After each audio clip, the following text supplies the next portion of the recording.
have another wooden crate.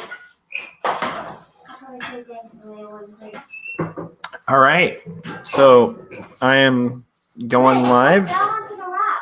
This is a day stream, so you're going to hear my kid in the background and family kind of doing their thing. It's first thing in the morning. I haven't showered or anything like that, so but I'm planning on basically inking these 2 panels, and that'll get me where I need to be on my comic for the weekend, which is cool. So I got a little bit of inking done yesterday while I actually listened to some other YouTube channels, and I like doing that. And then Jim just joined in the chats and said, perfect timing, I'm drawing and you are chatting. And you're welcome to join too, Jim, but also if you're just kind of drawing and want to just listen in, that's fine too. So this is a morning stream. I'm not a morning person, full disclosure, so I'll probably be a little sleepier and groggier than usual. And I'm gonna have some coffee from my mug. Speaking of Jim Lujan, that you can order through his Society 6. It's the Swizzle Stick Army mug, which is one of my favorite fake Jim Lujan bands. So I'm going to basically work on inking these 2 panels. I'm excited about this page and how it's coming along. If you watch these and are curious about the type of art I do or things I do, first and foremost, there is a graphic novel that's 138 pages that's full color that I drew, colored, wrote, did the whole artwork, everything, inked it. Custom lettering, all sorts of pretty awesome stuff. And this will be coming out from Graphic Mundi in, June of this year. And you can pre-order it now on their website. You can also check out the link for Jacob's apartment on my website, joshuakemble.com, which will actually take you to everywhere you need to go to kind of support my work and stuff. But anyhow, I'm pretty happy with how it came out. This is a story about how at first glance, college roommates Jacob and Sarah seem like polar opposites. Jacob's a Christian, Sarah's an atheist. Sarah is a drinker, and Jacob is a teetotaler. They've been friends for years, finding commonality in their shared dream to create art. It's a coming-of-age graphic novel in the vein of Ghost World and Fun Home. And it weaves together threads of spiritual identity, purpose, love, and loss to create an engrossing world in which waking and sleeping dreams collide. So, yeah, that's Jacob's apartment. If you want to support what I do and support these streams and stuff, that's a good way to do it. There is a second thing that I'm going to show, which is 2 Stories, which is my graphic novel that's currently available. You can order this today. I'm working on book 2. This is book 1 out from Marcosia. And you can order this at most online stores and retailers. It's a memoir about faith and mental illness, about how I thought I was living the artist dream. I was a young, ambitious comic book creator with a hip Portland apartment, an affectionate fiance, and my whole life ahead of me, until I found myself on Burnside Bridge, willing myself to jump. And so this is a really heavy, all of these are not all ages books, they're for adults. But yeah, so that's available. You can order this hand lettered, hand inked, hand done comic, and you can order that and have it handed to you by Amazon for a really reduced rate and get free shipping if you have Prime. So I worked really hard on this. I'm working really hard on concluding the story with book 2, which is what I'm going to be inking today. So plugs are out of the way. There we go. We got plugs out of the way, and now we're going to hang and just do art and hang out and stream. And as usual with these streams, people will hop in and out. Hold on a second. I just got a message.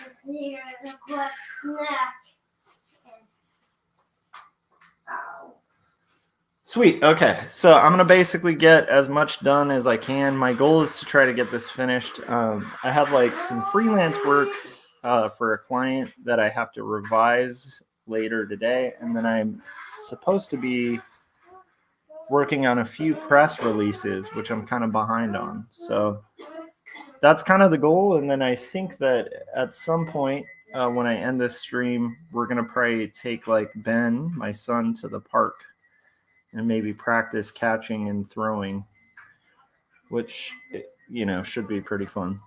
So that's kind of what I have on the dock for the day. And we'll see where we get with that.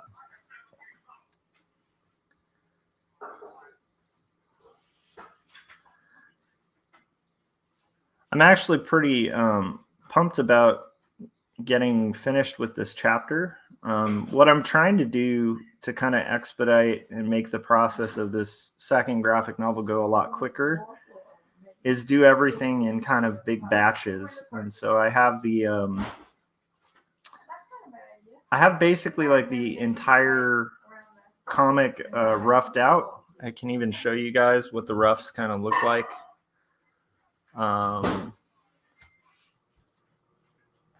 This is sort of a crazy thing. Let me see. Without grabbing my stack, I'll show you like what the rough pages look like. So I do roughs that look like this. They're like these very loose drawings, right? And then from there, I basically go to like my final pages, but I have everything scripted out. I have the whole book roughed out, and now what I've been doing. Oh no, I just smudged my ink. But what I have been doing lately is let me fix that ink smudge. But what I've been doing lately is basically like batching processes. So I'm trying to kind of pencil and ink chapter at a time. That kind of keeps my mind engaged, like switching a little bit of task switching. But in the past, what I would do is like kind of write it a chapter at a time. And this is the first time where I just fully scripted out everything and then fully did all the roughs and everything like earlier so that the process will hopefully in theory go a lot quicker. So that's kind of where we're at and what I'm working on today while that dries. Oh my goodness. That was kind of a mistake on my part, was like the idea of showing you guys my roughs. I got all excited about that and ended up smudging my inks. All right, so yeah, I'm pretty excited. I've been doing a couple of freelance t-shirt designs for a long-time client. Usually when I'm working on a big book, and this year I'm going to be working on 2 really big graphic novels. I won't take like a ton of freelance work because I have like a full-time gig as an art director, and that generally kind of covers our main bills. We're not like super wealthy, but it's like we make a pretty decent living. You know, from art, but the nice thing about having that steady income is that I don't have to take on a lot of freelance work. So I have a fairly predictable schedule when it comes to having time to kind of create and make stuff, especially, you know, comic making time. But there's this one client that my wife and I both actually do artwork for. I'll even say who the client is. It's a company called Fade and Rot. They're a German t-shirt company. Well, not even t-shirt company. I guess I'd say like they're like a couture company. They have like a storefront that's really really close to like a water area. I guess it's like I think it's called Hidden Seaport or something. But anyhow, so they're close to like a seaport and they have like a storefront, and they've hired my wife and I for over a decade. to do art for their store and for different products that they sell that are like couture fashion. And she's a wonderful client, like probably one of my favorite clients. So anyhow, I always take work from her even when I'm working on comics because it's a client that I really appreciate, and we definitely have like a very good relationship. And now, are you guys hearing these dogs?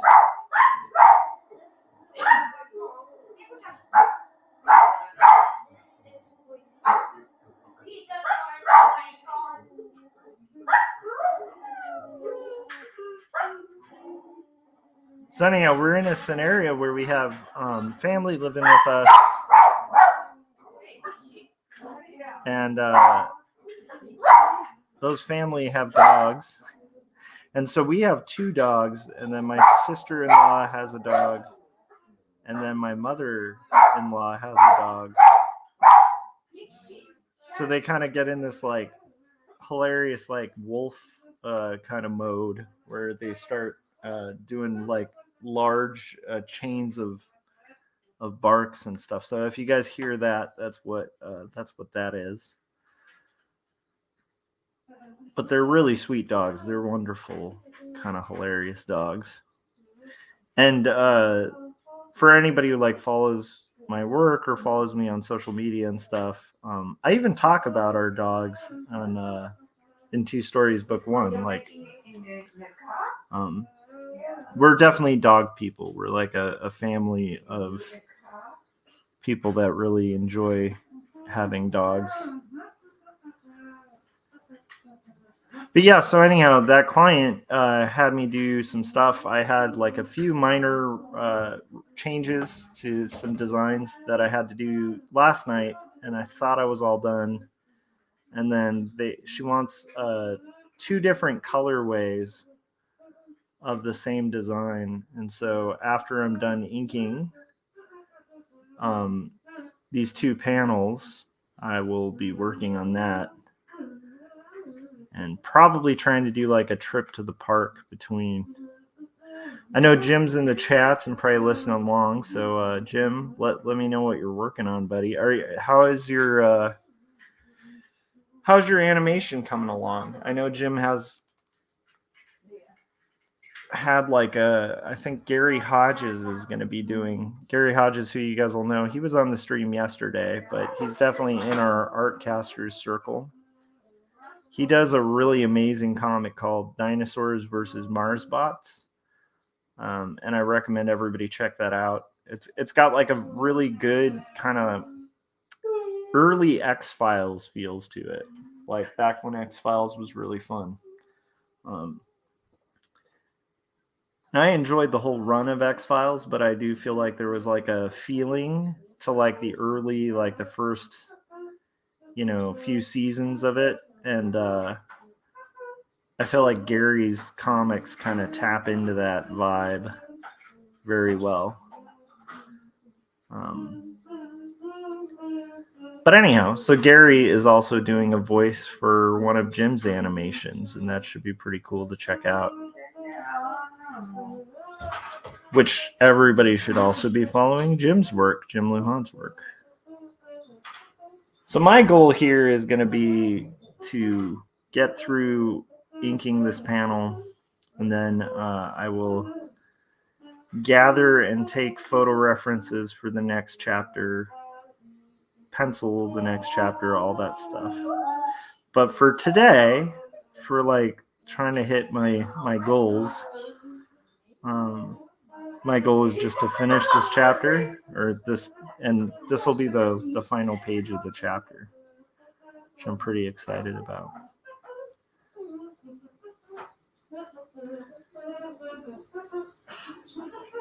I had someone comment on yesterday's stream,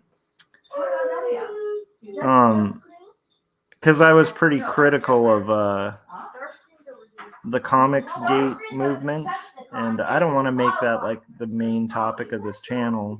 I think I'll just address a little bit of why I kind of was like fired up about it. I mean, first off, it's like the movement just annoys me because it's so prevalent online, and there's such a like mystique of like it being something you can't talk about or address or confront, because there's such a like perception of like a lot of online bullying that's associated with the movement. So I feel like for me, like one of the reasons I don't mind kind of speaking out publicly about it and against it is that like I don't particularly want other creators, especially other creators in our circle, to feel like they can't say anything critical of that movement. I don't like. I'm a fan of free speech, and so I feel like people should feel free to say their opinions. And like, if there's a group of people who are like trying to crush or quell other people's opinions, through uses of like online bullying tactics and stuff like that. Like I frankly don't like that. And so that's one reason why I spoke against it is that like I don't particularly like being put in scenarios where I can't speak about something. So that was one thing. The other reason is like very recently there was like there's a group that's kind of connected a little bit to our circle, like the comic creators that I follow and am interested in, that also is connected to that movement that I was being critical of, and kind of recently like defrauded a bunch of people for like I don't know, it was like something like $10,000 or $20,000 that they kind of got away with from other cartoonists. And I feel personally like that group was enabled and emboldened by like being under and like accepting of like the whole CG movement. And so to me, I think it's also important to talk about because I don't like other cartoonists getting defrauded and ripped off. So that freshly brought the topic up in the forefront of my mind. Outside of that, it doesn't really take up a lot of rent space in my head. But anyhow, what was interesting was the comment was saying that I was just speaking out of jealousy of the movement because those people are getting views and money. And I just wanted to clarify. I'm really like very much ethically not on board with that movement.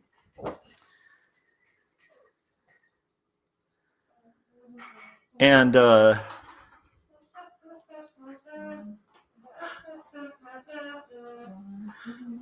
Jim said at a coffee shop working on Sugar Machine. And then he said, I threw in Mr. Rogers to avert you from comics.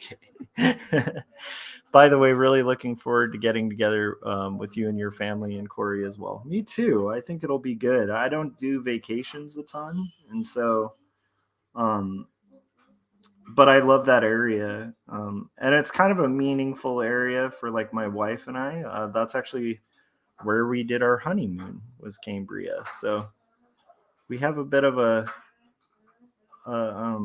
connection to that area. But yeah, so anyhow, like the comment was saying it was like kind of like I was speaking out of jealousy or something like that. And I have to be really clear like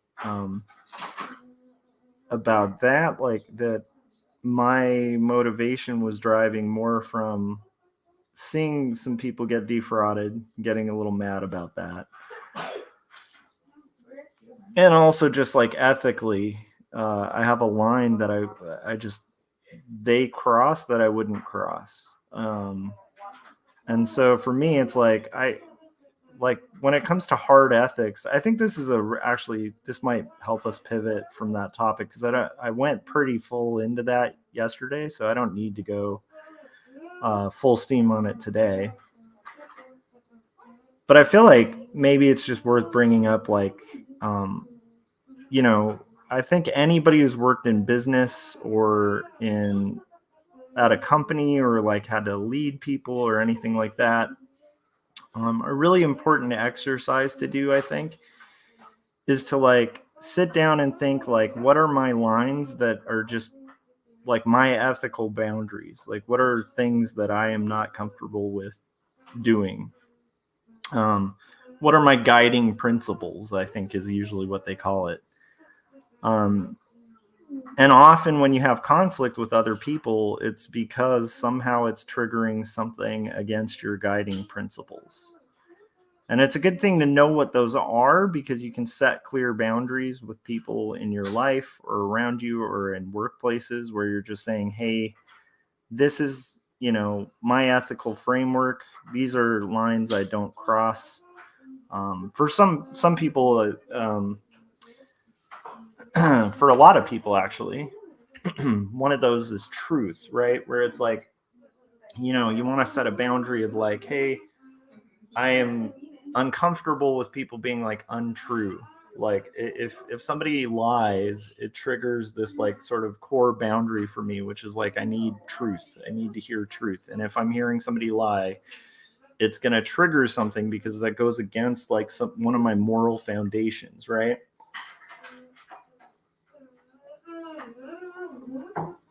So anyhow,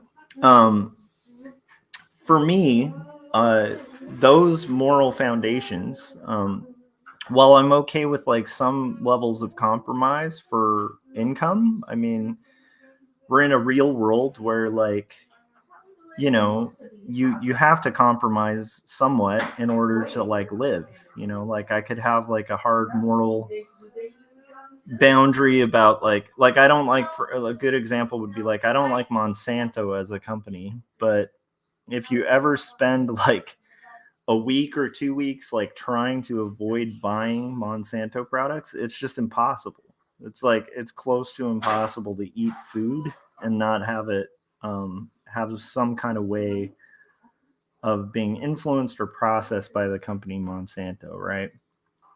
So in order to kind of eat and live, you kind of have to be comfortable with, unfortunately, buying some Monsanto products, because that's literally like the only products that exist. I mean, I'd encourage people to really try at some point to like try to avoid Monsanto products. It's close to impossible.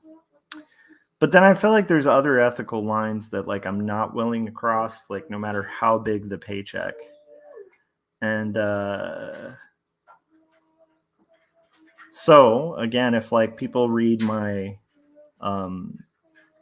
my complaints about that movement as like a jealousy thing, it's like I think you'd have to understand that they cross a lot of those ethical lines where it's like you couldn't pay me like $20 million to cross some of the ethical lines that I feel that community does.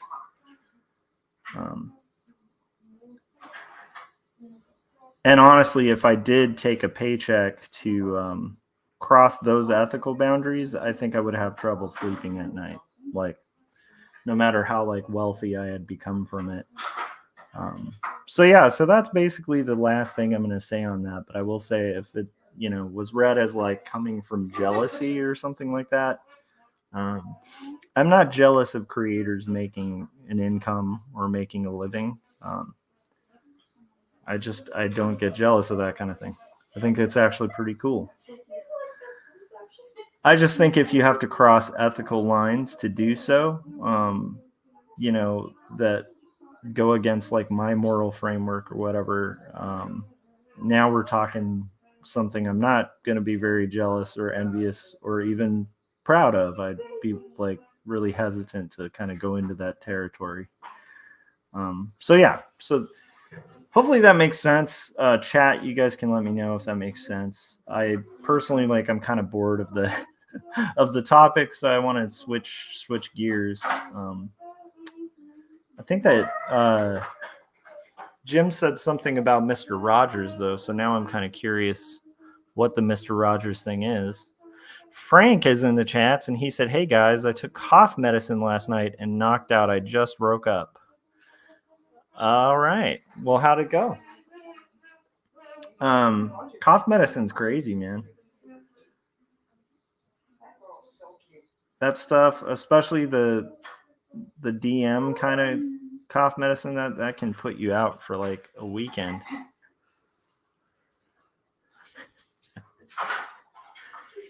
Jim was saying, I really enjoy the Monsanto nacho cheese snappers. It's really tasty.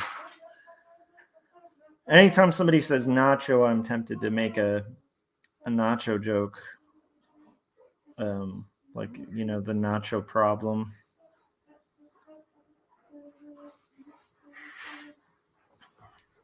Or it's like, is that your cheese? No, it's nacho cheese.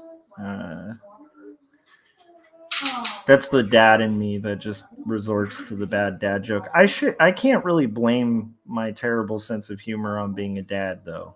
I feel like I've had dad humor far before being a dad, and it's all being a dad did was just give me justification to go full bore into like bad jokes, you know. All right, so I'm hoping today will be like a shorter stream. You guys could probably, somebody out there, if they were bored, could probably go through every live stream I've done and just find clips of every time I've started a stream where I've been like, this is going to be a short stream. I'm just going to do one panel. And it winds up being an incredibly long stream.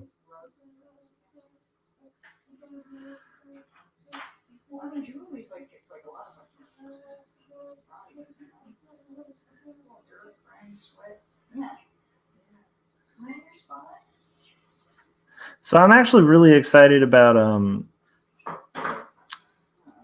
Jacob's Apartment coming out in June.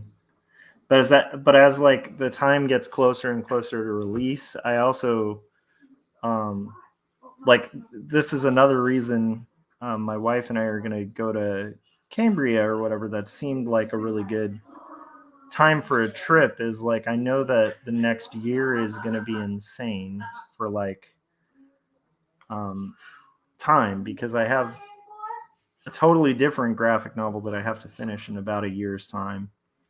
Once everything is revised and ready and approved and set to go on the script, I'm just going to have hundreds of pages that I have to draw. And so I think it'll also be a nice way to have like a last outing before I just have to be like in the trenches, just nonstop drawing pages. The nice thing about it, though, is like the style's different enough to where I think it'll be less insane, and it's being done all digitally, and so that should also allow for less of this kind of problem. Where, although I love working traditionally, so 2 stories I'll continue doing like hand lettered and hand inked and stuff, but this other one, even though it's technically being hand lettered and hand inked, because it's going to be digitally hand lettered and hand inked, it's not going to be like done with like physical tools. It's going to be done with like a Wacom tablet and different Photoshop brushes and stuff, which is how I tend to work like at my day job. Like pretty much everything I do for work, like for graphic designs or illustrations, is digital art. And so, yeah, I mean, it should go a little quicker. Although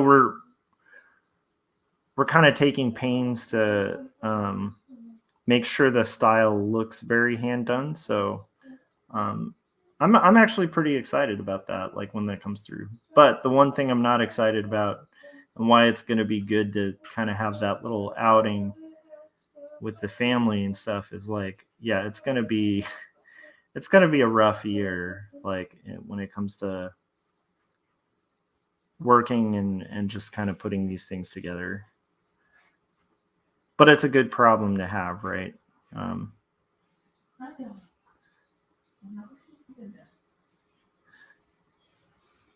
Let's see what the chat's saying. Frank said, I had a very slight fever and took a COVID test. I took it on Adam's stream. It came out negative. I took cough medicine afterwards, and I feel fine now. And then Frank said, is Monsanto in California? I think Monsanto's like a global company. I don't think they're located, at least I know on a tax level, I don't think they're actually located in the U.S.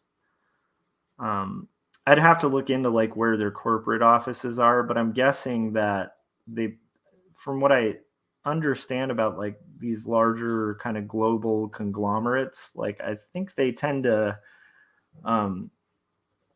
technically be like located in like completely different like strange third world countries where even if they're like located in California, like they pay taxes in like a totally different area.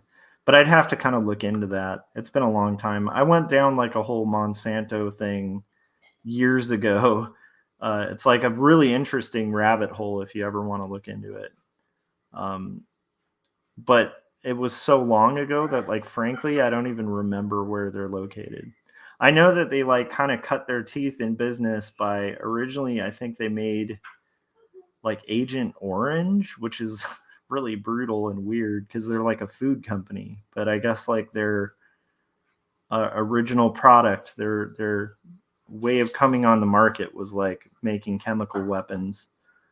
And then I think after that they did what they're most known for is like they ended up patenting and developing these really genetically like modified seeds that and I know that sounds like, oh my gosh, they're genetically modified seeds, they must be horrible, but the innovation of them is that they kind of bear fruit like tenfold compared to like a standard seed.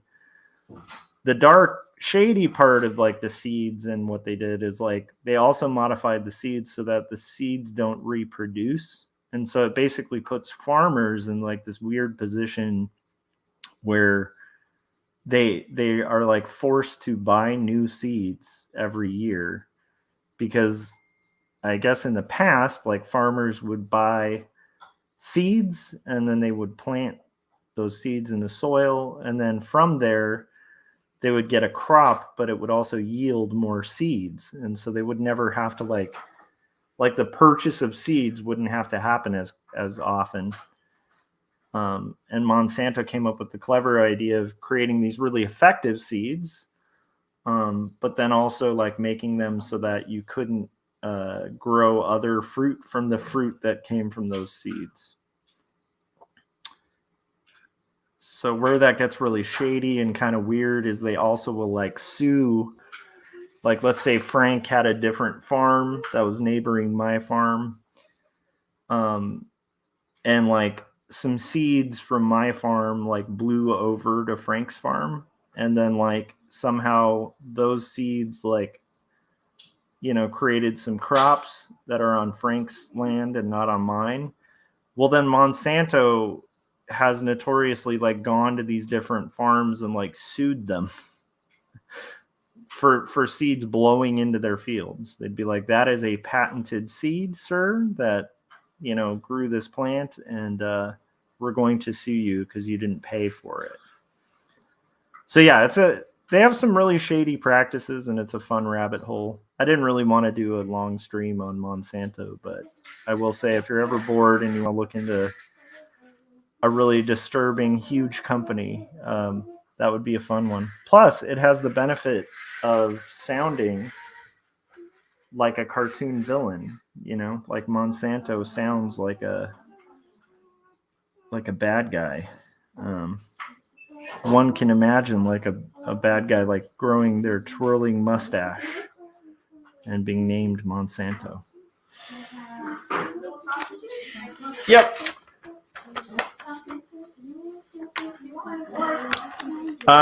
So Jim said,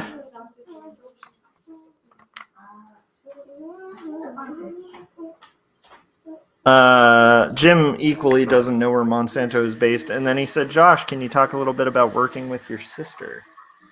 Yeah.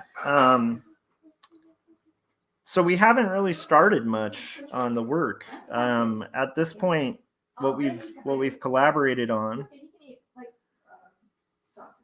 So like my sister had a really brilliant script, and I had this window of time.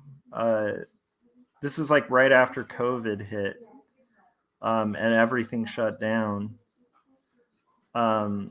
Where I was like working from home. I had caught up on.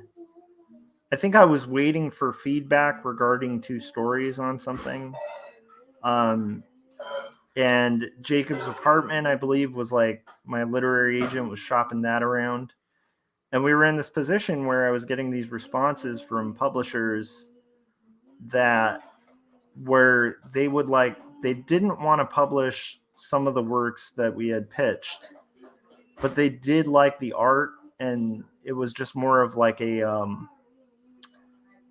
like they just didn't publish that type of story. So like I definitely got that feedback a lot from publishers regarding like 2 stories where they'd be like, this is brilliant, this is great. We don't really publish like autobio stuff though. But if you're ever working on something different, like pitch it. Which anyone who's familiar with like the pitching process and stuff like that, like you'll know sometimes that's kind of a meaningless thing that people will say.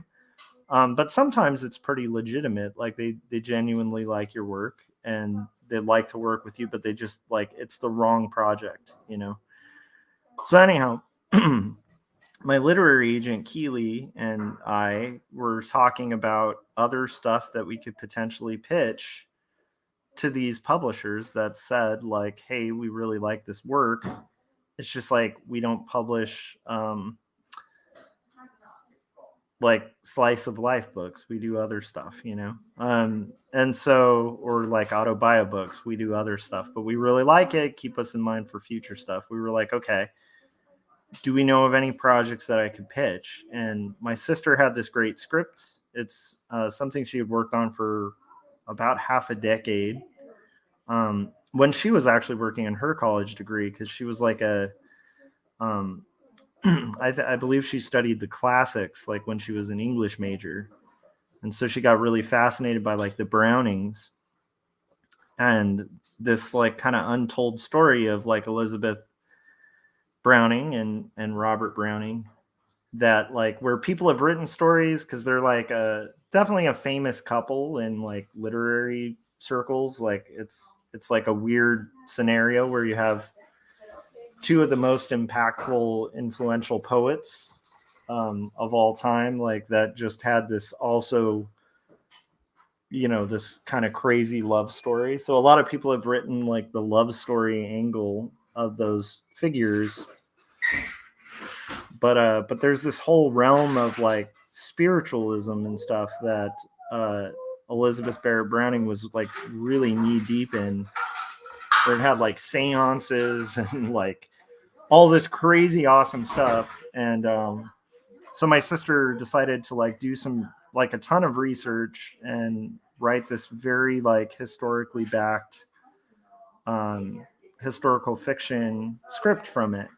And so I was in this scenario where I know my sister had this great book. We had talked for a couple of years about basically like the pie in the sky kind of conversation you have with other creatives, where I was just telling her, I really like this script. It would be great as a comic.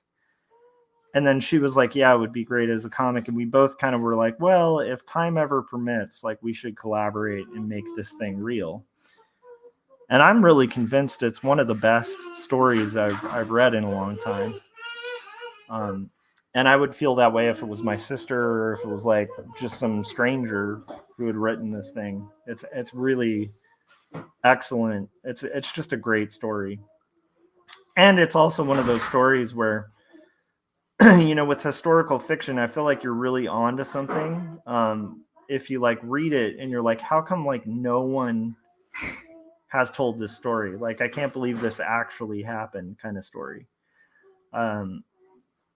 So anyhow, my literary agent is like, hey, do you have anything you can pitch? I have this brilliant sister who's written a really good script. And so I was like, well, I mean, we could take a look at my sister's script. And I I hedge this, of course, because anyone who works in creative, you also will know, like, you know, I can say this, like, as an art director, I've had a million people who, like, if we're looking to hire someone, will be like, oh, you should talk to my sibling, like, they're really good artists. And then it turns out they're not really that good of an artist or really fit for that position. It's just the person's very biased because they're related to the person. And so I knew, like, that when I said this to my literary agent, that might be how it came off, where I'm like, oh, well, my sister writes a thing, you know? So I even told her, I was like, I want to be honest, like, this is not, like, I know it's going to sound like, oh, hey, there's this thing and you should check out my sister's stuff. And it's going to be this, like, kind of like, almost like favor for a friend kind of thing. But I was telling her, like, no, I'd like stake my reputation on this. Like, it's a really solid piece of work, and I think if you read it, you're gonna want to represent her. Like, it's that good. And so my literary agent gave it a shot and instantly fell in love. The whole literary agency fell in love with the script, where even the owner, not just my literary agent, but the owner ended up talking to my sister, and they signed her on the spot. And then we were in a scenario where now we're going to be pitching this project. So we had to develop a pitch packet, and which I think in the literary agent world is called a proposal. And so it's like we worked out a proposal, which was like a refined script that was adapted so that it would work better for a graphic novel. We built that together. We did some revisions on the script. We changed a few characters, actually, because it's just there were a couple like editorial feedback things that happened in development, particularly with our literary agent helping out, because now we have the same literary agent. So we did this whole thing of like refining this pitch, getting the script in shape. And then once the script was in shape, then I did like 5 or 6 pages, like proposing it in this style. And I wanted it to, so the story has a lot of like seances and like kind of like misty London and like France, like in the Victorian era kind of scenes where it requires a lot of mist and atmosphere. And so when I was coming up with the style to propose it in, I thought it would be good to have more of a rendered style. Like what I'm working on now is done in like cross hatching and stuff like that. But I realized like very quickly from reading the script, to make these like kind of sequences that are going to require a lot of atmospheric perspective and stuff, I'm going to need to work in a style that has more of a rendered approach. Like it's a softer form of rendering. And so I decided to develop this style that was kind of like a refined version of these. So the way I've been doing my roughs is just with like a Photoshop pencil. And so I decided, okay, I'm going to pursue actually doing that, but like really seeing it out so that it looks like these pencil renderings. So the final look that I came up with for it sort of has the look of like traditional kids book illustrations that were done, I believe the way that people would get this kind of charcoaly look for like a pencil would be to use a Prismacolor pencil.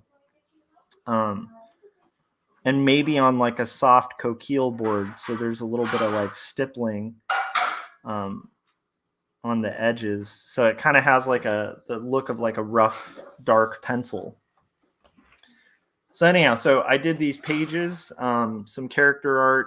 Like we picked a sequence that was like a group sequence at like a seance at a table, where it was going to show a lot of the characters. and then we pitched it around. And so that's our collaboration thus far, was that. And then it got picked up for publication by West Margin, which is like a pretty cool like indie publisher with like really good distribution, and also with the added advantage of they already published books by Elizabeth and Robert Barrett Browning. So it's like, or sorry, Robert Browning and Elizabeth Barrett Browning. So they're already marketing books by the Brownings, and they're already getting into making graphic novels for the book market. And so like, it just felt like a perfect match to have this publisher who already publishes a lot of the Brownings work, and also want to do sort of all ages graphic novels. And then we have this graphic novel that can totally work as an all ages book. That's historical fiction, and it's super fun to write, and it's super fun to visually adapt, because it's got all sorts of stuff that I've been wanting to do a historical fiction book forever. So we did pitch pages, which look like final finished pages. And actually, if people go back on the streams, you can actually see me working on some of them. They're full color pages, but they have like a rendered look to them. And so we did like those 5, and then it got picked up by West Margin, and now we are contractually, we got our advance and all that fun stuff. And so now it's like they're refining the script with the editorial team at West Margin, and then we'll be moving forward to drawing the second the script is finished. And at that point, the second the script is okayed by our editorial team, then it's just me drawing pages like nonstop. And I have to make about 208 pages in about a year. So that means I'm pretty much going to have to average doing about a page a day for about a year. And luckily the style's a little more doable. And then Frank was saying the Browning market is booming. Well, I mean, it's a the Brownings are one of the most fundamental, important, like both of them equally are some of the most important poets that ever lived. So yes, it's a good group of people to write books about. They have many books of poetry that have been in many iterations of print for decades. So and I believe that, so it is a market. Yes, it's like a market, like Hemingway or like any like classic writer is a market, or E.E. Cummings, like any of those big ones. But yeah, so the market is kind of booming, but also it doesn't hurt to have a publisher who's already familiar with publishing and marketing books by the Brownings, because again, like this is a book about the Brownings, and so people who would be interested in it would probably be people who've read the Brownings. But then it's also a weird scenario, because it's like, it's also a really cool story. So I actually think it'll have interest outside of just the people who are familiar with like who the Brownings are and stuff. In fact, it might work in the reverse, where because the story is so cool, it might get people interested in the Brownings. But I think even most people who haven't heard of the Brownings have definitely heard the like, how much do I love thee? Let me count the ways. Like everyone's familiar with that. That's the Brownings. So, let's see here. This is the other advantage of my sister doing it too, is like she's much more of an expert on the Brownings than I am. But it's a good book. It's very cool. And what's cool too is like the whole story that she's writing is kind of documented in and built around a lot of the letters and stuff. It's really going to be a cool book. I don't know again, like with books, you never know when you get in it, like how successful it'll be. But I strongly believe in it. Because just the plot's really cool. But as for our collaboration, so far it's been really easy. It's been like a lot of just me checking with my sister on like different things, making sure it's cool with her. And then we kind of talked about atmosphere and look, and we wanted it to feel very Victorian. But yeah, the bigger part of my part in the collaboration is pending, like once I get approval or whatever. So anyhow, that was my long-winded answer to that. I've also been streaming for about an hour, so I'm going to disappear for a few seconds. It'll also give me a chance to wash this stuff off my fingers. But I will be right back, okay? So I'll be shortly back.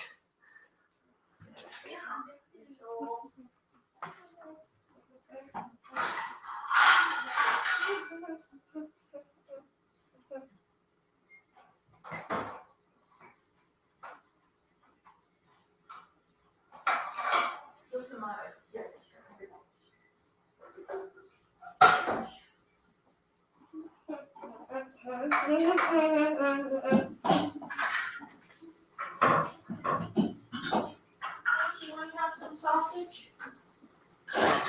I'm not hungry right now, thank you. Are you sure? I'm sure. He's building some stuff. Josh, Really in the zone. We're finished. Merry breakfast. We're finished building. Okay. Check out what I built. It only took you 5 minutes to eat. Check out what I built. Josh, are you want Ah! That's You cool. can even take this part of it off. Uh-huh. Very cool. 2 levels, huh? I'll probably eat after I finish the panel. Okay, whatever. Okay. That's fine. Yeah. Hey. And it looks like fallen stairs, huh? Yeah. Give me a second. Come on, Ben. Put you on my lap. Just eat some sausage and some banana. Hey, Mom. Can I bring these? Yes. Thank you. Freaking grab. Sitting right here. And, Mom, you still on the wrong with the pillow, right? Well, All right. So I'm back. I'm going to be doing the rest of this panel, and then I'm going to probably go eat breakfast. I think this is possible, though. These are not crazy panels. They're just mainly heads. This one has a tree in the background. So, again, you guys can, like, quote my intro where I was saying this would go really quick and all that fun stuff. But, yeah, I'm pretty excited about it. I'm excited about the book. I'm excited for my sister because she had written this brilliant thing, and then it was just kind of sitting there. And so to me, it's really cool to be able to like be a part of seeing a writer's first book get a deal, and to be able to have played a part in that is really cool and meaningful to me. Anybody who like follows my streams, you guys will know I'm like pretty passionate about people being able to tell stories and like being able to kind of like have their voice heard, and like good stories like seeing the light of day, and like people like hitting the pavement and like making stuff. And so to be able to kind of like be able to be a part of like my sister's first journey and foray into that, like, and keep in mind, you know, just a little bit about my sister. She's not a new writer. Like, she's been a professional writer for a really long time. She was the head senior editor of our local newspaper for about a decade. And so she's a journalist. Like, she's like legit, like won awards and stuff for journalism. And she's also been like a huge part of my journey as an artist, because like when I do a script, like she's one of the people I give it to. So like Two Stories, book 2, the script for that was like looked over and edited by my sister.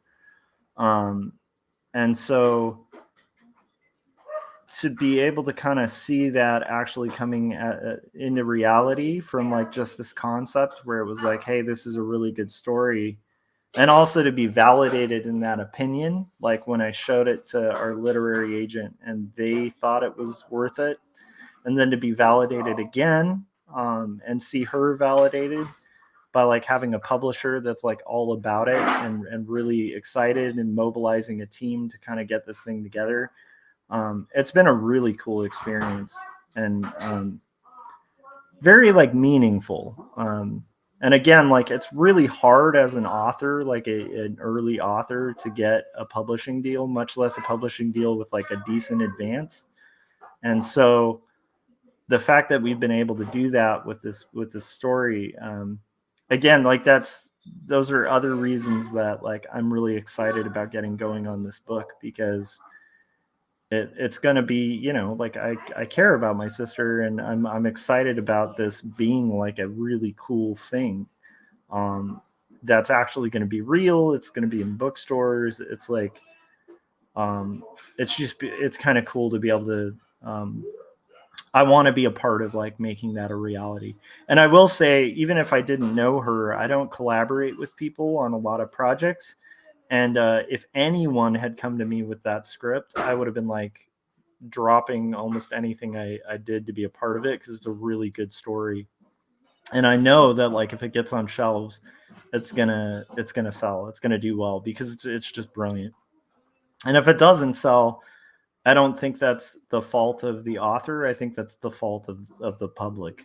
That's how strongly I feel about the script. It's really good. So anyhow, so that's a little bit on the collaborative process, but we're going to be doing a lot more back and forth for the next year. Once, like at this point, the ball's kind of in her court where she's doing revisions and getting stuff prepped on the script level.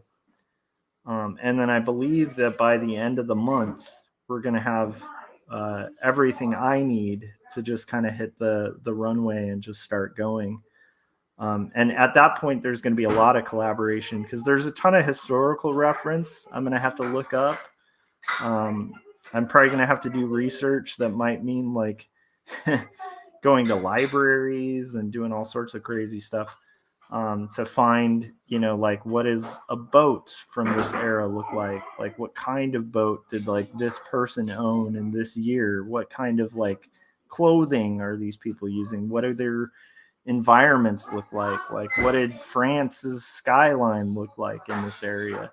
So there's going to be a lot of research required too, and I know my sister is going to be collaborating on a lot of that as well. So it's a fun project. Like it's a little overwhelming and intimidating, but I'm really excited about it. And I think it'll be fun for people who followed my work to see too, because it's going to be me stretching some other muscles and using a lot of the muscles that I use at my day job too, where, you know, I have to work in like multiple styles of art. And a lot of people probably don't even realize that, like, you know, my art is like all over the US for the company that I work for, at like tons of resorts and different places like that people go to all the time. So I've had this moment since starting my day job where I'll go to a friend's house and they'll have like a magnet or something on their refrigerator, and it's something I drew.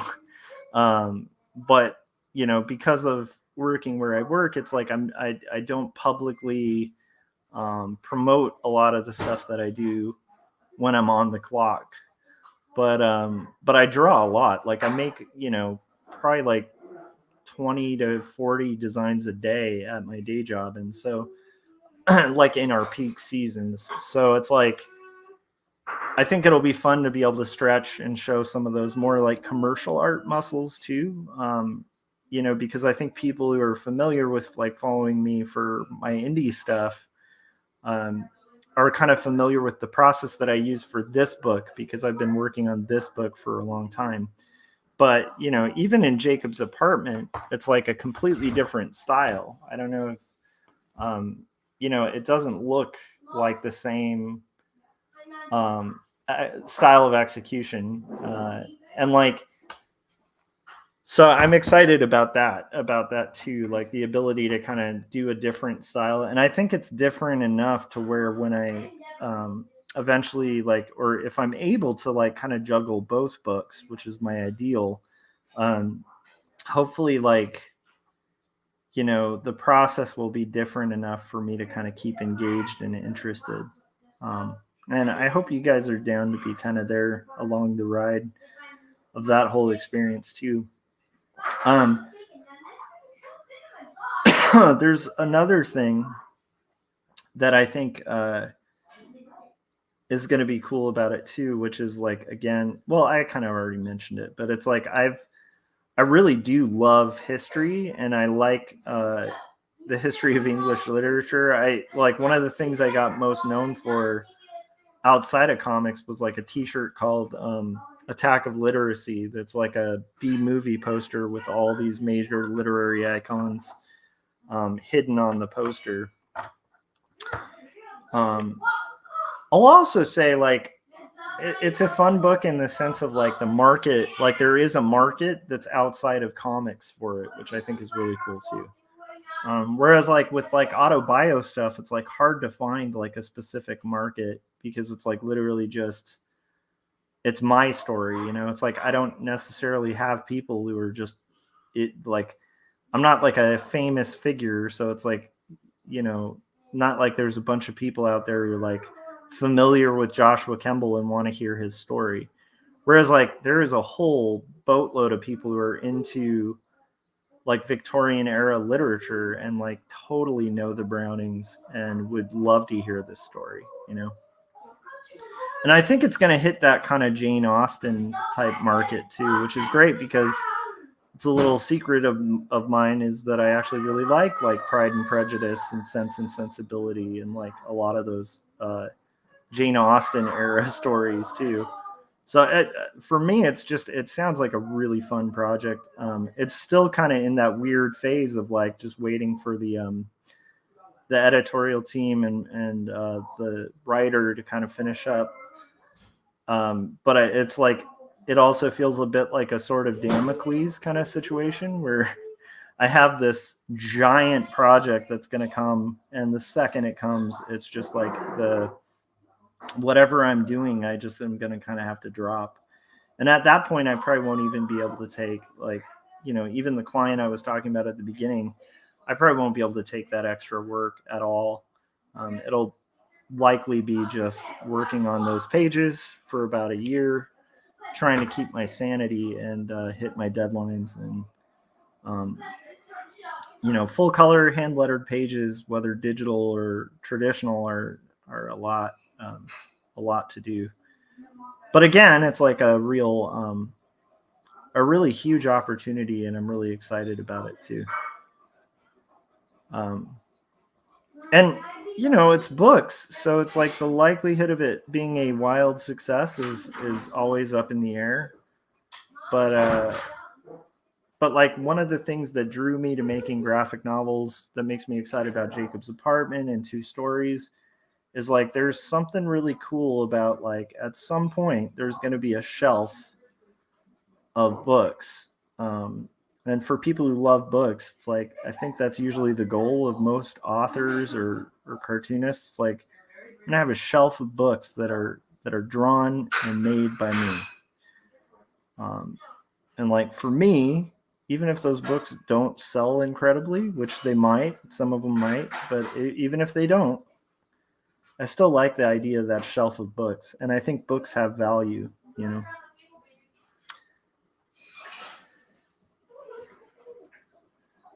Let's see here. Jake waved. Jim said, that's awesome. I'm so happy for you and your sister. That's awesome. Frank said, do you market yourself as an indie creator, or is indie just the market these books because they aren't mainstream? Indie has multiple meanings, but indie can be all over the place. Like, for instance, like I believe West Margin is like partnered with the biggest distributor in the world. And I think they're a subsidiary of that distributor. So like they're a small press company, but they're big press distribution, and that's pretty common. The strange thing in indie publishing with books is there are kind of like, and I don't fully understand how this works, but it's like there's companies that are like these broader, like larger companies, and they're like a parent company, and then there are children of that parent company, right? And those are usually smaller publishers. So like a good example of that would be like Simon and Schuster. I think has like a million different. I can't even name the amount, but there's a whole ton of publishers that are technically Simon and Schuster, but they're just like they're like a subsidiary of like the broader Simon and Schuster, who I think is also a subsidiary of like a broader company. Book publishing gets kind of weird with that. So the term indie just means indie, like West Margin isn't Random House, but like they're probably at the same bookstore as Random House. They're just not going to have like the, it's like like even though Tesla is a giant company, like Tesla is not like going to have the car distribution on the road as like a Toyota, even though Tesla is like a big company. So I think that's kind of what I mean by indie.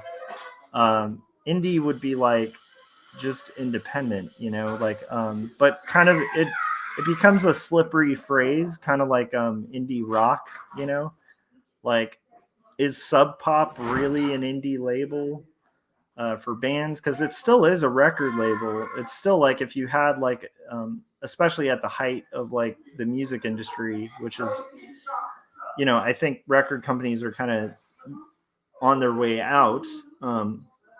But still, like in the height of the music industry, if you were signed to Sub Pop, you'd be on an indie label, but you'd still like your record would be available at like every single music store on the planet, So it's like this weird. It's just like the machine behind it is much more independent.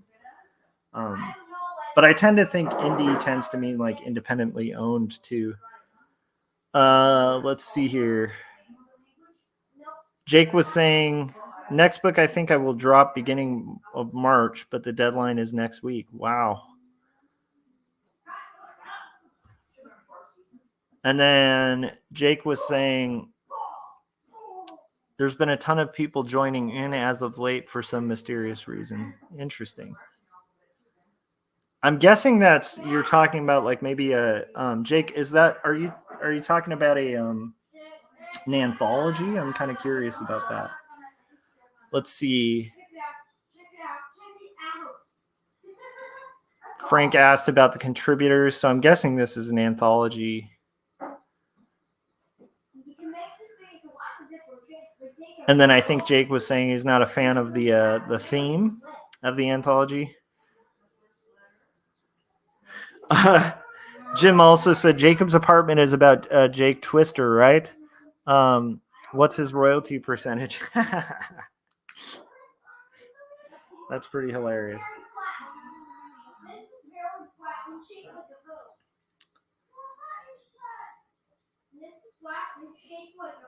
But yeah, like indie is such a slippery term. It's always been a conversation in music too, for that very reason, where it's like, I mean, technically you're probably, it just really depends on what you mean by indie.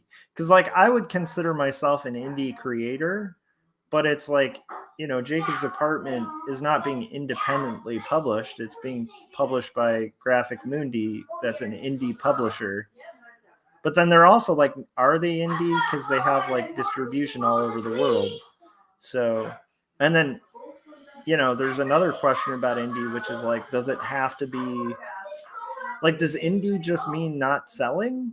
Or does indie mean like a vibe or a feel? Or does indie mean like you're literally stapling these things in your room? It's an interesting conversation, but I don't really know where the line is drawn, because I would consider a lot of stuff like that Image does as like indie, but Image isn't like an indie company, like, you know what I mean? So I don't know. I'm curious how you guys define indie.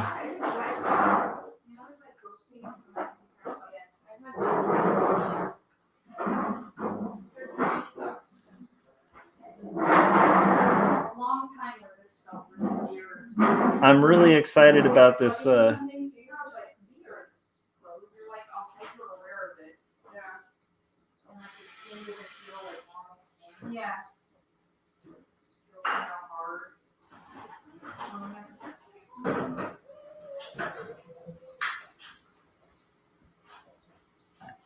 I'm drawing a tree, you guys. A really puffy tree. But I'm very close to done, so that's good. Because I'm kind of excited about the idea of going to the park too after this. So that's my hope. Take my son to the park.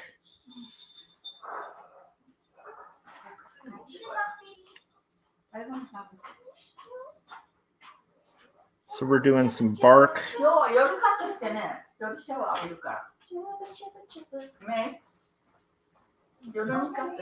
Then we've got this going on.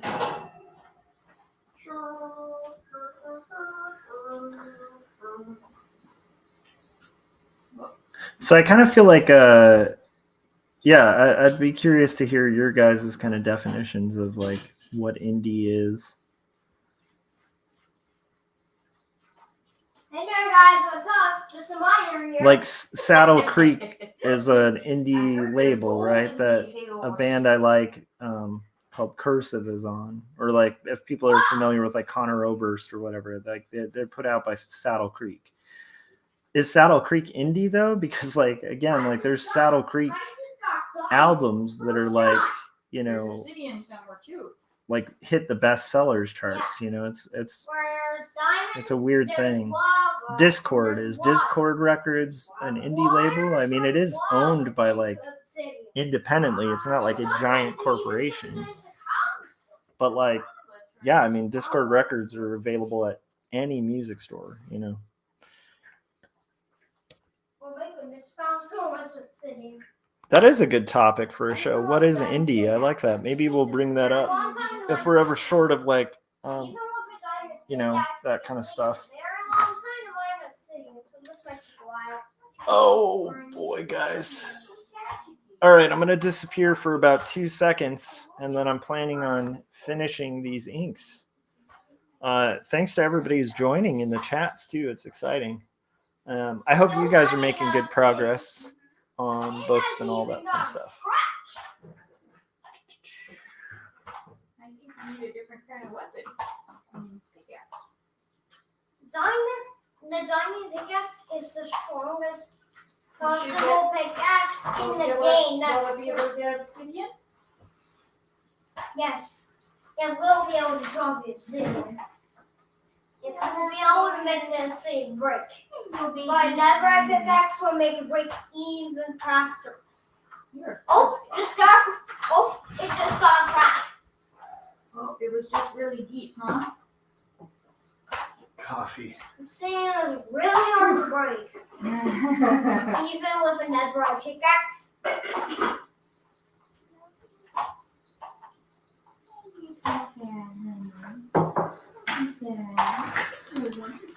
All right.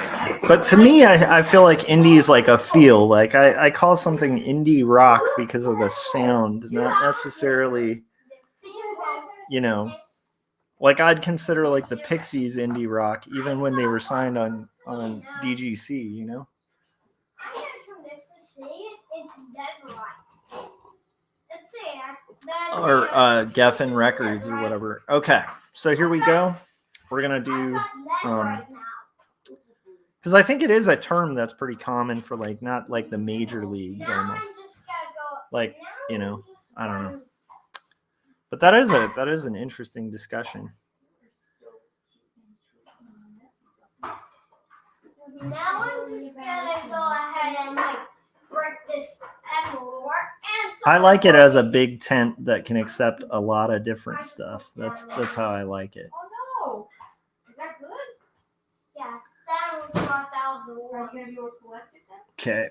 usually I'll kind of start with the main figures when I'm doing rendering or art, and there I kind of started off in that corner. I make my own stuff and staple it at home, so I consider myself indie.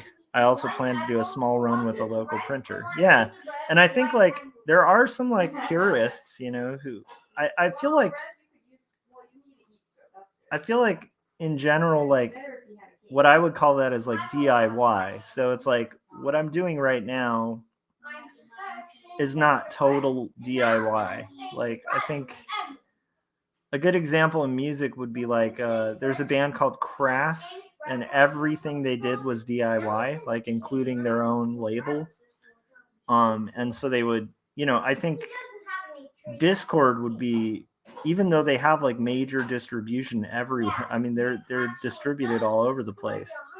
I think Discord to this day, if you order like a Fugazi LP or something, it's like literally like a lot of those are folded and glued by like Ian McKay or his friends. Like it's not like a big label. It's like it's DIY, right?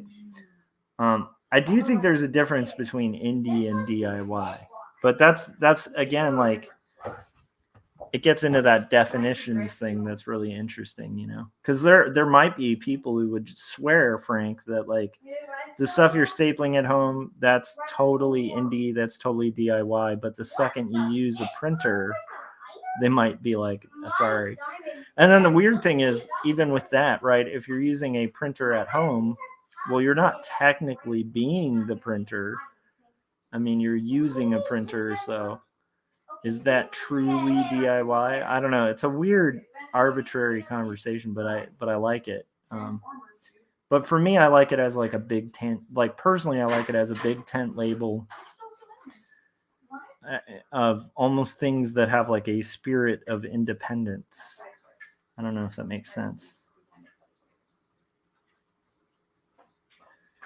Generally, where I draw the line is it's like something where a bunch of corporate execs didn't get like a giant say in the creation of the work. You know?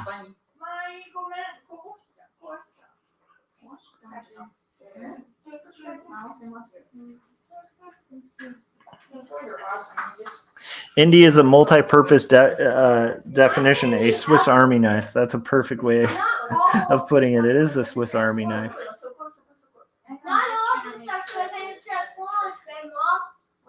Oh, by the way, Jake and Frank, I don't know if I sent you guys a link. If you want to hop on for like the last half here while I'm working, you're more than welcome. But if you're wanting to hang in the chats, especially Frank, like if you're kind of recovering from feeling sick,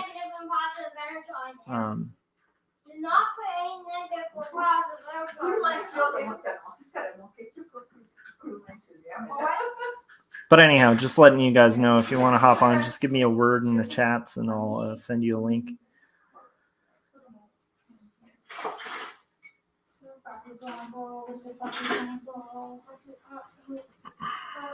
But I feel like it's like a lot of genres, you know, where it's like a lot of people will be like strictly adhering and defining what punk rock is. And then I think it's like any definitions of genres get really slippery when you start kind of poking at them.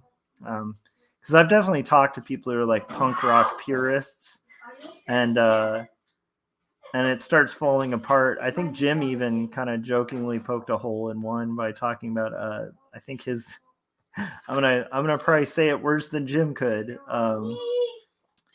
But Jim's like got a bit that he does about Nickelback. Jim makes the claim that Nickelback might actually be punk rock because it's so offensive to say that you like Nickelback nowadays. And it's sort of culturally acceptable to say that you like punk bands. So he was saying by default, Nickelback is punk rock. Those kind of that's a really perfect example of like kind of the slipperiness of labels in general. Because at the end of the day, I think people just like the music that they like. And if you're restricting the music you like by like a label, you're probably missing out on some really rad music, you know.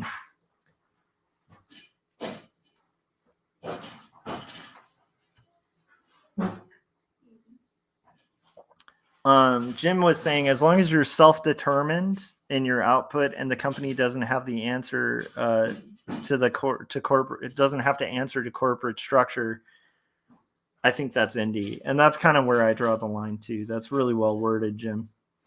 Because I feel like for instance, my wife and I were working on this book, not my wife, my sister and I are working on this book. My wife is working on a book.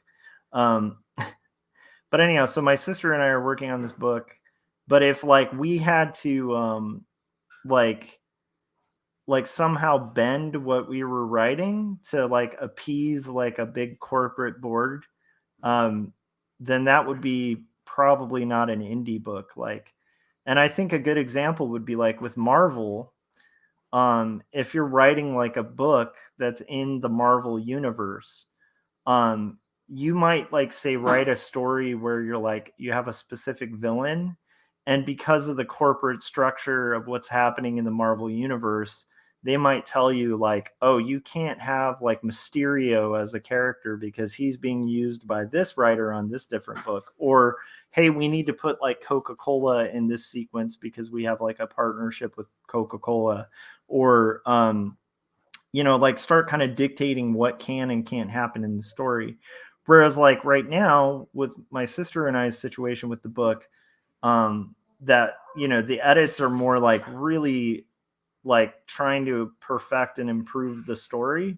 They're not like these corporate edits where it's, they're more like edits like, hey, the tense here isn't correct, or like the language here isn't correct, or the like, basically like I think some of the edits they're working on right now are like establishing shots where it's like, okay, if we're gonna do scene changes, we need to really be more clear on like where the scene is changing, just things like that, which I think are pretty standard normal editorial feedback that you're going to get like if you're working for Oni Press, or you're going to get if you're working for like a giant corporation. I think we're being joined by Frank. Frank, are you good to go? All right. Good to go. How's it going, Frank? Good. Good, not bad. Woke up a little while ago, just laying down. Man. Well, I'd encourage you, man, if the I'm glad you tested negative, but those tests can be kind of off, so don't hesitate to do a second one if you notice like it's lingering, Yeah, I was just getting like a little bit of a warm head. So I was like, oh man, like I don't know if it's like a start of a fever or COVID, since I really haven't been anywhere, but I was hanging out with like some people the day before. So like, well, I'll just do this test. And I took some cough medicine. Yeah, COVID is like that stuff spreads quick, man. So yeah. Luckily, the current variant isn't quite as crazy. So as long as you don't have like, pre-existing conditions or something that like kind of weaken you, I think it's like you're probably going to be okay if you get it. I'm not a doctor though, but that would be. But I would say like I'd still encourage you though, if you're like feeling weird symptoms that kind of check off a lot of the ones on the list, to take maybe another one of those tests too. Like, I'm not worried, but if I start seeing more symptoms, because right now I feel fine. I'm just tired because I just kind of got up. But, I'm kind of tired and grumpy because that's just how I am in the morning. Like up until about like 2 p.m. I feel like I hate the world. I've been doing that. I've been. Do you know there's a Bible verse about that, Frank? Really? Sorry. Yeah, about like I think it's like a proverb or something. You probably might know it, but it basically says like it pretty much says if you greet people with like a loud voice in the morning, you're going to be cursed. Like, Oh. it pretty much is saying like if you're that person who like first thing in the morning is like, good morning, how's it going, everybody? Like that, everyone's going to hate you, basically. I can't remember. I'll find the verse for you and send it to you. It's a funny one. Oh, so if you're extremely perky. Yeah, if you're like too perky, and it's a proverb in the Bible that like actually says that. And I remember coming across that when I was reading Proverbs, and I'm sure you have this experience reading Proverbs where it's like the whole point of the law and of even a lot of the Proverbs is to kind of show how short we fall of like the perfection that is required, of a perfect God.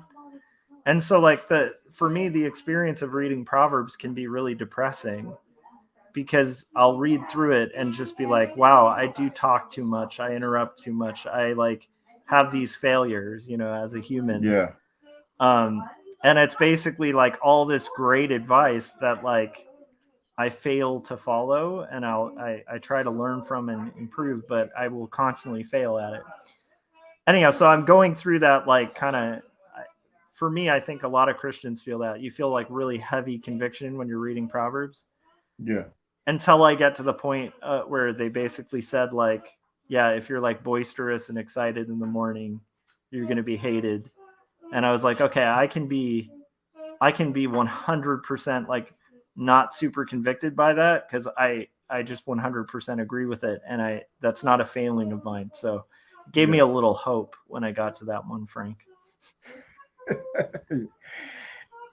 Yeah, I was like that sometimes a little bit with Job.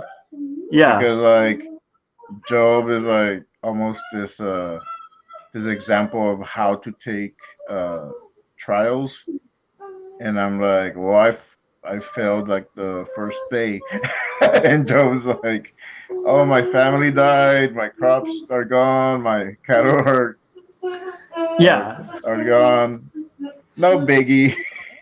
Yeah, a young man's reading, like this is the interesting thing to me. A young man's reading of like the Old Testament is usually like, if they're a believer or whatever, it's usually like met with like, well, come on, I could do better than that. And then I think as you're older and more seasoned, like you look at like the Egyptians and they're complaining about, or sorry, the like Israel as they're leaving Egypt and they're complaining about manna, and instead of being the person who's like, oh, how could they just not be happy with like what God provided? It's like, it just makes me realize in my life, like I'm thrown manna all the time and I'm complaining about it. Like, like, and similarly, like, I think when I was young and like kind of going to like church and stuff and learning about Job, I was just like, oh man, Job just needs a better spirit and attitude toward God. And then as I've gotten older, I'm just like, this is insane that Job didn't just like completely lose his mind and just abandon God altogether, because like he was put through the ringer, yeah, it's funny how that perspective shifts. But anyhow, let me see if I can find that real quick. I'll take like a very brief break from drawing to find that verse, just for Frank's amusement. Let's see. Let me get my Bible. Proverb about morning people. I wonder if that'll. Oh, dude, here it is. All right. Do you have your Bible, Frank? Yeah, I'm good. All right. I'm gonna have you turn to it and then read it because it's funny and awesome.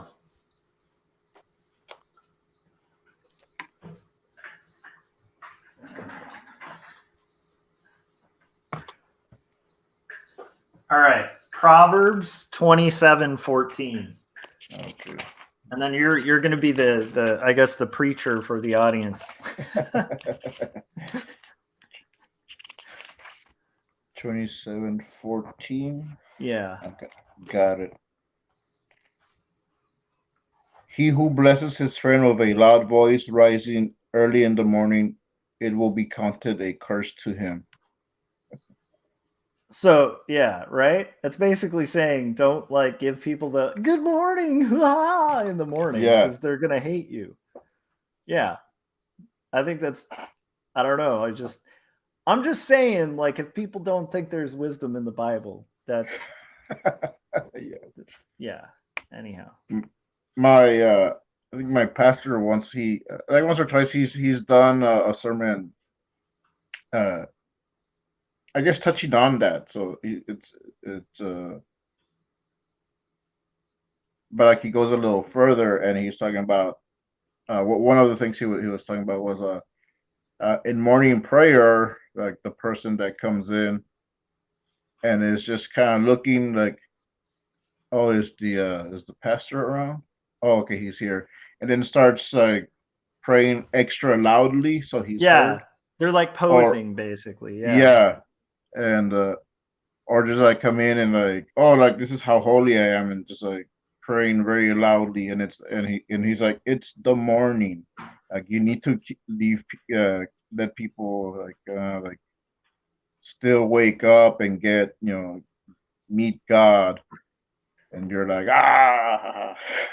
so Yeah. Yep. yeah, so that's like kind of how I see that one where you're like, good morning everyone, and you're like, it's like you're putting up a front like, oh he's has such a happy life.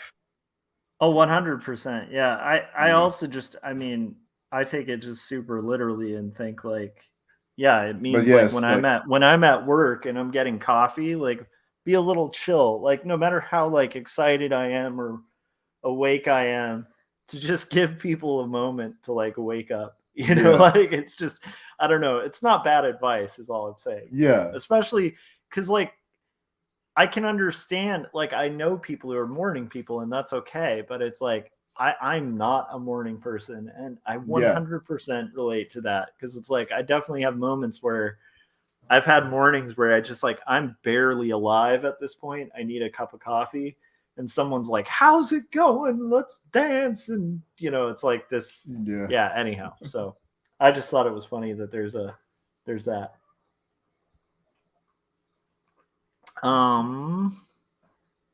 Jake said, "Oh, Jake wants to hop on. Let me give him a link."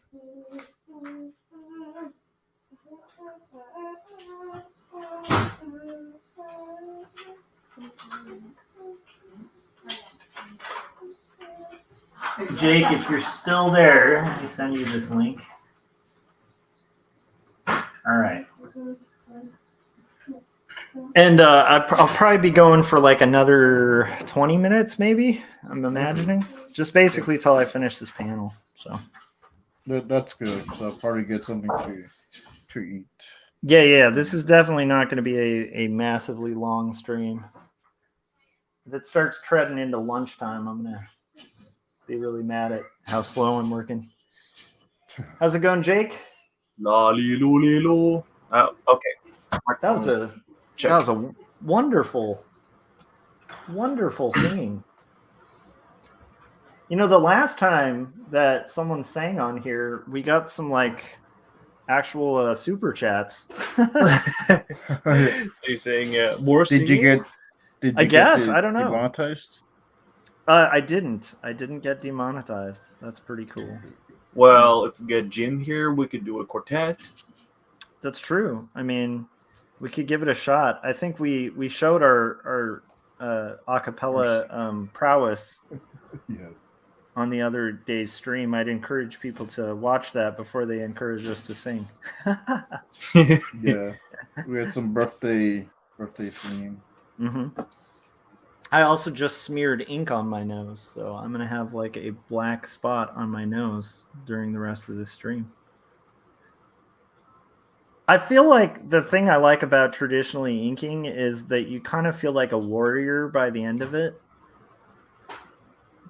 But I felt like this was a common thing, and then I've talked to other people who traditionally ink, and they don't have that problem.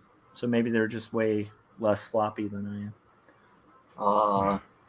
Where I'll end up like, I mean, my hands look like I dipped them in a well of ink. In the inkwell? Yeah. Well, I'll let you in a secret. This isn't a glove. Oh, snap. Have you ever used that glove when you're traditionally inking, or that's mainly for your Wacom tablet? That's I use this mainly for well, I don't have a Wacom, I have an XP pen, but for my tablet and my other Android tablet. But I've used it for not for inking, but for traditional like pencil sketching, pencil drawing. So Nice. I still get like a little pencil on it, but I don't think it sponges too much. I try to be careful with sponging my art, especially pencils, because one of the pencils I use is like very easy to smudge. So I think Yeah. it's inevitable, but you know if it can tone it down a bit, then that's fine. Okay. I'd wish to get my hands on one of those like gloves that you do use for tablets. Because Yeah, it's pretty much what this is. I'm currently using a glove that is mainly meant for woodwork, like Okay. chopping wood and all that stuff. Although it it's not a bad glove per se, but I'd wish that I could not smudge the top of the Wacom. And it's not like glass, thankfully, but it's Yeah. film, and film is not kind with like showing off the marks that you've put down on it. Yes. Yeah, and it also like I don't wear a glove when I do that, but you do have to kind of clean your tablet a lot if you don't, because you'll end up with like these just this, I don't know, it's like that junk that ends up on a in a mouse after you've used a mouse for a while, Mm-hmm. Yeah. like weird buildup. Yeah. I think if you're gonna use a glove like that, though, you should like bling it up with like rhinestones and just go all out. I'll find a Michael Jackson art glove. Either that or just like I don't know, like it would be interesting to see just to use like fingerless like motorcycle gloves or something. Yeah, just smearing out leather marks all over the thing. Leather just print. But I mean, it may like get rid of the function, but you'd still look tough as nails while you're doing. I think I can go and ask somebody who's got like those those metal spikes that you put on your clothes and all that. Yeah, I think I should deck out my glove. I agree. I think like even the two for each knuckle. Yeah, exactly. Yeah, like I've had those little spikes. I bought like a whole bunch of them for a biker jacket that I had, but I made the mistake of putting it in the wash and oh no, tore that jacket to bits. So I saved up. I held on to those spikes for a while, but then after, like, I'm just gonna throw this away. So you can wash a jacket with spikes and stuff. You just the key is you want to be really careful in the way you dry it. Yeah, because it's usually the dryer that'll shred the crap out of it. It was that type of jacket. It wasn't a leather jacket. It was like those. Like a pleather. Like the zipper. Yeah, it had like the zipper and stuff, and I thought like, oh, this looks sturdy. It looks like it'll hold up, but it was not made for. Yeah, it was not made for a hard wash cycle. It got sold to lemon. There was a Pavement song that I really dug. That it has a line that says, "There's punks, they've got spikes." And I always thought that was really funny. Like, as a description of punks. Just the idea of like, oh, there's some punks, they've got spikes. Yeah. Wow, incredible observation. Yeah, it's very profound. So how are you holding up, Jake? I currently just woke up and been up for about a few hours. Still getting my head up around. Okay, guys. Walking. So, as we've learned in that proverb, let's not greet Jake too happily and joyfully. Hey guys.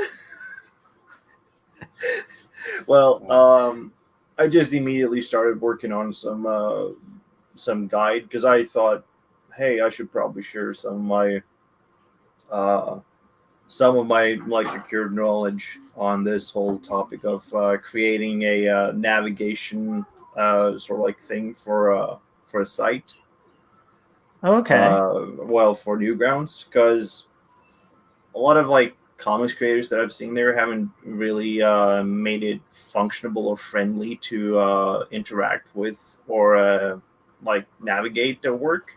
It's Okay. usually just disorganized into like this upload section of their profile. Yeah. And I was thinking of maybe I should try to write up a blog where I could go like part workshop, part design philosophy, part step by step guide into how to set up your own like indexing and navigation tools. So Smart. I try to like I try to want to like explain how to make it easier and friendlier for the user, not for them, because it's going to involve it's going to feel like a chore doing it. But as I will assure them that it will be like a one-time thing that they don't have to constantly redo every time. Yeah. But I'm trying to find like the hidden affordances of the site because I think there's an understated strength into built into that site that makes it way easier and more customizable for everybody to Okay. upload their comics. It's just that it hasn't been embraced as much. As much. That's awesome. That's a cool resource to offer people too, because, you know, just as a reader, usually a make or break for a webcomic is the navigation. Mm-hmm. So I was thinking of like two planes. So you got, or like two demographics. You got the desktop browsers, and then you got the phone browsers. Yeah. And I want to, with my simplified philosophy in it, is to create assets so that people can click on those buttons without having to go and chase hyperlinks all the time or open up a whole slew of like things so that they will be drowning in clutter and like not feel very oriented. Plus, it's Yeah. nice to be. It's also nice for others to like see the work like visually presented to them rather than to see the text and then you have like a hyperlink embedded in it. Agreed. So that's been on my mind today. That's awesome. That's a cool way. And I think that's a good marketing model too, because like if you're helping people out, you know, they're going to be like a lot more interested in kind of checking out your stuff. Yeah, Like, so I'm gonna try to use my comic as an example of how to like do these things, though. So That's awesome. there's a hidden promotion to that as well, but I'm not I'm shameless about it. And besides, it's free. You know, Yeah. both of them are free. The comic is free. The whole guide will be free. So Yeah, that's great. I should be gaining that leverage at least to like self promo a little bit. Yeah, for sure. Yeah, And there's nothing wrong with that. I yeah, use I that think- with my own stuff too. yeah. Yeah, I think Because that's a what good way to people go. like to see is that you're actually doing it. You're not just telling people what to do. You're actually doing it yourself. So like that works totally fine. So like presenting myself as an example of it is definitely what I want to do to both show and tell how to do it. But I'm not going to go like slavishly telling them that this is the way to do it. I want to see that they take what I give them as like a forethought into their like work and just see like massive proliferation and like a different experiment with their own like setup and their own comics if they get interested or at least intrigued by the idea of doing it. Yeah, that's awesome. And dedicate that sort of into how to customize their own like little tidbits. Although it's very limited because it's not in like the site doesn't allow much of plugins that you can like code within. At least there are options to sort of like make that to replicate that feeling of a plugin in a sense. Smart. I think that's really cool. I also think it's just kind of rad to sort of show people how they can level up, and it might also save you a lot of time because the longer you're on Newgrounds or whatever, you might have a lot of cartoonists like start approaching you and being like, "How do you do navigation bars and stuff?" And like, it might have the added byproduct of also being able to be like, "Well, I wrote a whole blog about it. Here it is," you know. Yeah. As opposed So to having to there's go through like that conversation over and over again, you know. Yeah, so there's like while having the guide, like in the back of my pocket, I could redirect them to there. But I want to expand upon it later on as well. Probably Nice. when we come to like meta indexing. Cool.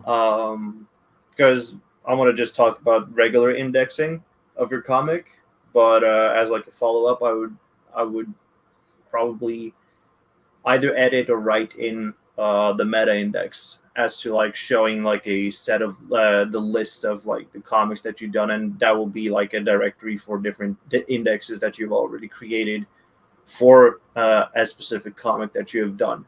So imagine you have like 3 different comics, both of them, like all 3 have like 4 pages to them, so they're short works. Then you could either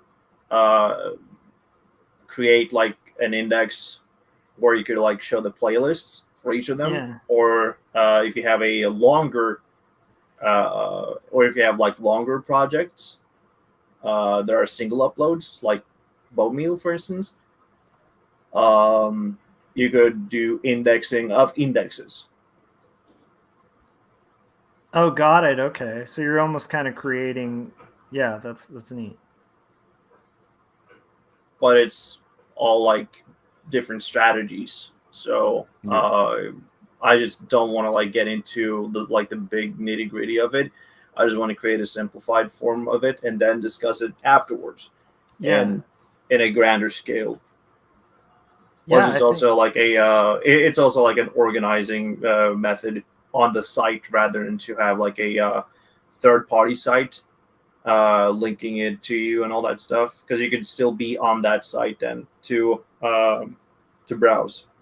That's very smart. I like that. I also think like that's just intelligent.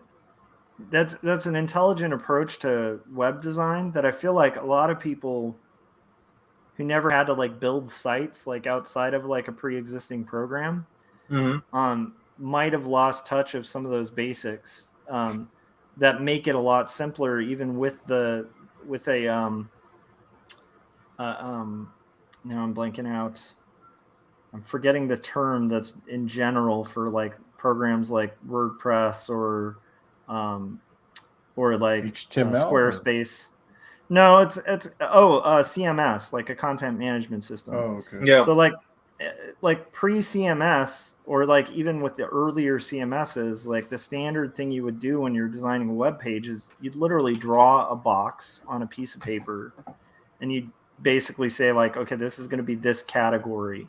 And then you kind of create like a table chart that would basically be the structure that you were going to build your whole site off of. And then, you know, even early CMSs would have that like table chart. So they'd be like, okay, you're going to link these things. And having that internal structure, because the whole of the web is built on like library systems, right? It's like a library sciences kind of thing. Yeah. The more you catalog and categorize and kind of simplify your organization, the easier it is for a user to be able to find information and navigate. And so what you're talking about is just, that's a long-winded way of me saying like what you're talking about is very smart, because if you end up on a platform where there's not a very clear organization to it, to come up with like categorizations and easy navigations is like, that's just fundamental to anything that's successful on the web. So I think that's great, you know, because I think a lot of the control that the users gain is permitted on, or like it is sort of like reliant on the on how much they are in control of like navigation rather than Yeah. like being served. Yeah. Like pre Web 2.0, it was more like a user had to engage themselves into looking through the indexes and the libraries that were on online, going through like web rings and dynamic pages and all that stuff. Yeah. But over time, that would sort of change. That sort of like changed over to the site services the user Yes. for ease or like accessibility ease, and that's part of like customer service Yep. online. That being said, now Newgrounds is not like that at all. It is sort of a very old school fashion of browsing where Yeah, you have to definitely. go and actively look at or look up things. But I Yeah, was the thinking of navigation on that is it kind of reminds me a little bit of like early early YouTube. YouTube or what is it, the drawing thing where like fantasy artists would always post on that drawing site. DeviantArt? DeviantArt, yeah, it reminds me a lot of like early DeviantArt too, Mm-hmm. or like LiveJournal. Yeah. So I think of like a hybrid combination of like taking modern principles and just Yeah. applying it to an older system That's awesome. onto that site, so that we can like have both worlds sort of. That's so smart. Yeah, because I value it. I value the structure that Newgrounds runs, because that's sort of like why I like the internet. Yeah, But I yeah. also find it a little bit irritating when users don't have like the forethought or made a consideration of like doing different solutions or creative solutions into how to attain more views and all that stuff by playing essentially within the restriction or like the perceived restrictions of the site, the rules, so to speak. And so I I like want to that. like show an alternative that everybody can do, not only for themselves but for others. That's so smart. Yeah, that's great. Well, that sounds like something worth thinking about, you know. Yeah. It's also like my workout sort of, because I'm going to code my own site later. Okay. So having those like principles and ideas being tested out on something that is already created, but you can still like feed in assets and all that stuff that is on like a very primitive level. Yeah. I think that will help me think of how to code and design a page later on. Smart. Yeah, it's like a good testing ground. Yeah. Mm-hmm. I like it. I always think a good rule of thumb for people when dealing with customers is like, you know, just remember what it's like to go to a diner where like you open a menu and it's like the menu is bigger than like a like War and Peace or something. Mm-hmm. You know, and how frustrating that is, because you're like, I mean, on one hand, it's really cool that there's like short order cooks that can kind of pretty much throw together whatever the hell you want, right? Mm-hmm. On the other, like, we're all human beings with like a limited amount of time, and like quite often when you're going for short order food, you're going for something quick, right? So, you know, like a limited menu isn't a bad move for like a restaurant, you know, to improve sales and improve the quality of the food, right? Mm-hmm.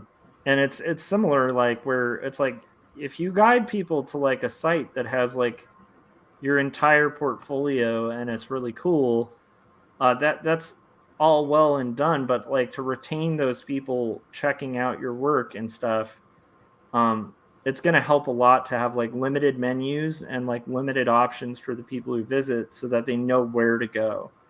Because people don't tend to do well with like just completely no structure. There are some people who thrive in that, but in general, for like, you know, for like if somebody's trying to read a story, generally what they want to do is be able to see the story and then move on to the next page, you know. And then maybe go, oh, I got to go back. Like, what was that previous page? And then maybe they can be like, oh, okay, now I want to look at like the whole archive and open stuff up, you know? Mm-hmm. So I think the idea of like creating that kind of thing within that space, that'll help comics that are hosted in that space have more success too, you know? Yeah, because it's not like a site that supports outright comics as a form of like medium. Yeah. It will fall under like the arts subcategory, and there's not like a dedicated tag either for comics. If you were to like do it, you have to do it under illustration or as other. Okay. And like I think there being like one form or like one methodology of uploading and publishing like art, like still art, sort of like hampers the or like create sort of like a sort of like standard that I don't agree with really, because Yeah. I look at comics as a wholly separate medium from art itself, although that it features art. So I think like adding those like navigationals and adding the navigations and adding the indexes help a lot more.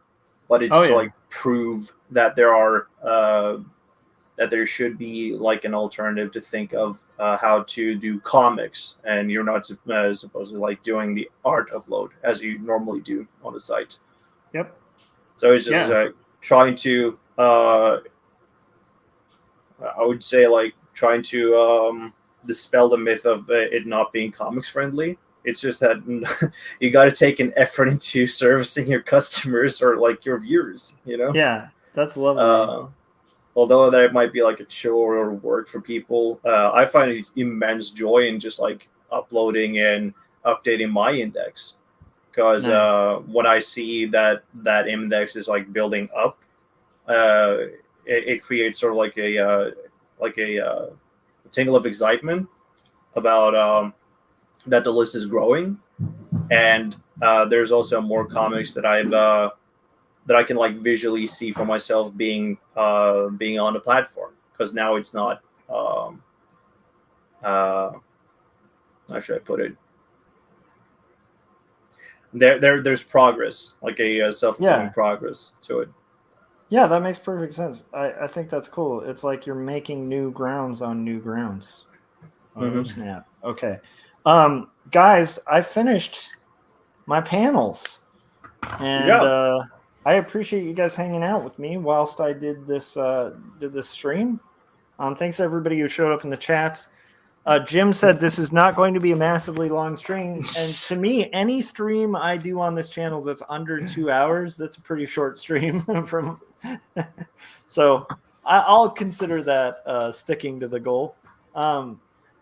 Frank, I'm absolutely loving that. Is that? Oh my gosh, it's portraits That's Jim. too. I love it. Nice. That's so funny. So I'm working on Jim, and I got Jeff Lafferty and Gib Ridden over here. I love Ridinger. it. I feel like it should be like a you know how like at a restaurant or at like a at a hotel they'll have like a section for like the founders of Yeah, like, said that's place. that's what this section is. There, Perfect.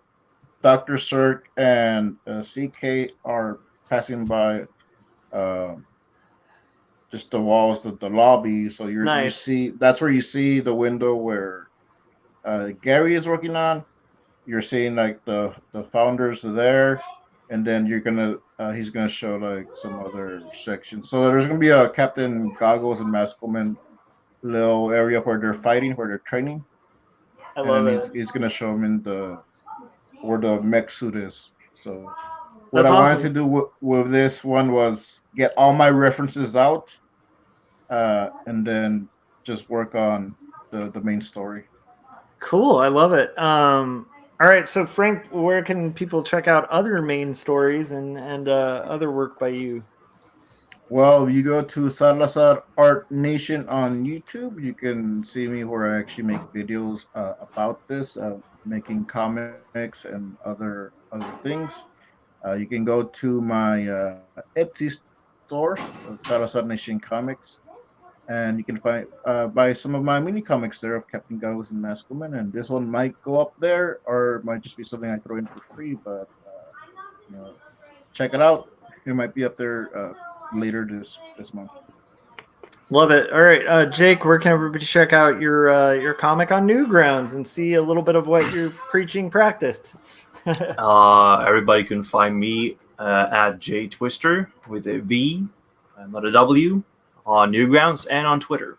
And you can check out Bone Meal, uploaded every Friday at 3 p.m. CT. It's a weekly upload featuring the afterlife and the excitements and the existential humor and nightmares that you can find. I love it. Yeah. All right, and then I'll just cap it with, if you haven't pre-ordered Jacob's Apartment yet, make sure you've pre-ordered that from Graphic Mundi, and also make sure you picked up a copy of 2 Stories, which is out currently and can be ordered on bookstores online everywhere. I'm pointing people for 2 Stories in particular to Amazon because you save on shipping if you have Amazon Prime, and honestly, usually you save on costs. So that'll do it for this stream. Thanks to everybody who tuned in and hung out, and thanks again, Frank and Jake, and we will see you guys on the next live stream. Goodbye. Bye-bye.